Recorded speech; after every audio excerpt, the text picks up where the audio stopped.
Swadata bila shaka, Paul Tembo ndo jina langu na hii ni VOC Media, sauti ya watu, sehemu ya stori za kimichezo, sehemu ambayo unaweza kupata kile kilicho bora kuhusiana na michezo. Na leo nimeketi utuo hapa kukuletea ripoti kuhusiana na tetesi za usajili. Zipo vipi? Na leo masikio na macho yetu yameangaza, ama jicho la mwewe limemulika pale mitaa ya Jangwani, kwa maana ya Yanga Sport Club. Yanga wanahusishwa na mshambuliaji wa kutoka kwenye kikosi cha Al Hilal Sport ya pale Syria. Si mwingine mwite Emmanuel Mahopu.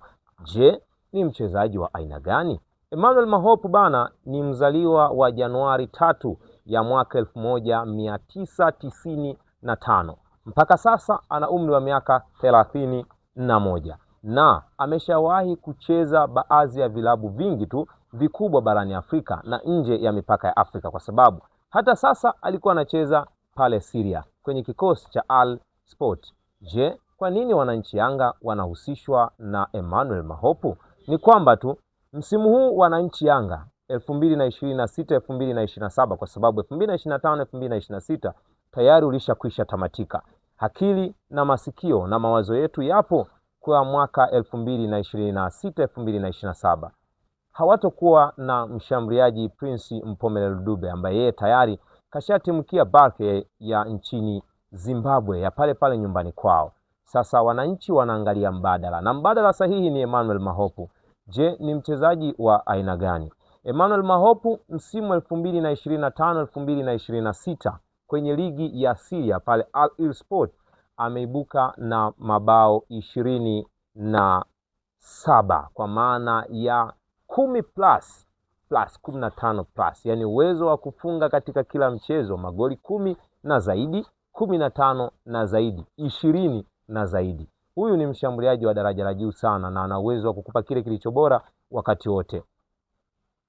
Tembo mwenyewe niliwahi kuzungumza ya kwamba mchezaji anapofikisha goli 10 plus mshambuliaji ni kipimo sahihi ya kwamba yeye anaweza akawa bora kuitumikia ligi yoyote. Msimu 2025-2026 kwenye ligi yetu ya NBC Premier League, Mosi Nduhumwe amefunga goli 10 plus, goli 17. 2024-2025 tumeona baadhi ya nyota walifunga goli 10 plus. 2023-2024 enzi za kina MK14 kina Medi Kagere waliwahi kufunga goli 10 plus, na Medi Kagere aliongeza akafikisha 20 plus. Sasa Emmanuel Mahopu huenda akawa ameingia kwenye tabia ya kina MK14 kwa maana ya Medi Kagere kufunga goli 20 plus ndani ya msimu mmoja. Je, anaweza akainufaisha vipi Yanga? Kama ana uwezo wa kufunga goli 27 kwenye ligi moja, hata kama iwe ligi ya kawaida, basi ni mchezaji ambaye ana uwezo wa kuliona lango kwa umakini na umaridadi mkubwa. Uzoefu wake unajitosheleza kuwatumikia Yanga, kwa sababu Yanga wana mipango ya kushiriki klabu bingwa barani Afrika na ligi ya NBC Premier League pamoja na CRDB na mataji mengine ikiwemo Mapinduzi pamoja na Muungano. Sasa watakapopata mshambuliaji wa aina hii ambaye tayari ana uzoefu wa kuitumikia timu ya taifa ya Kameruni, miongoni mwa taifa bora ambalo limekuwa likifanya vizuri kwenye michuano mbalimbali mikubwa, AFCON paka kombe la dunia. Kasoro tu msimu huu 2026 Kameruni hawakufanikiwa kufuzu, lakini ni miongoni mwa taifa tishio ulimwenguni, hususan linapokuja swala la mashindano mbalimbali ya kimataifa.